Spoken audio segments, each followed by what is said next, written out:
பழங்காலத்தில் தமிழ்நாட்டின் ஒரு சிறிய கிராமமான வீரபாண்டியன்பட்டியில் செங்கமலம் என்ற பெண்மணி வசித்தாள். அவள் ஒரு சாதாரண பெண்ணாக இருந்தாலும் மனதில் பேரதிர்ஷ்டம் கொண்டவள்.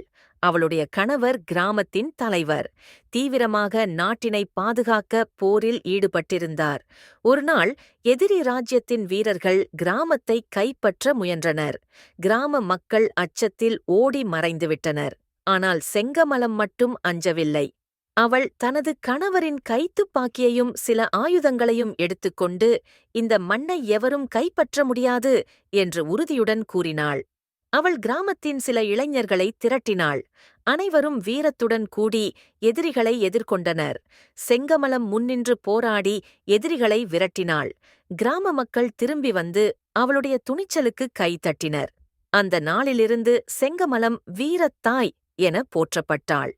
அவள் மட்டுமல்ல, அவள் உருவாக்கிய உறுதியும் துணிச்சலும்தான் அந்த கிராமத்தின் ஒளியாகத் தொடர்ந்தது.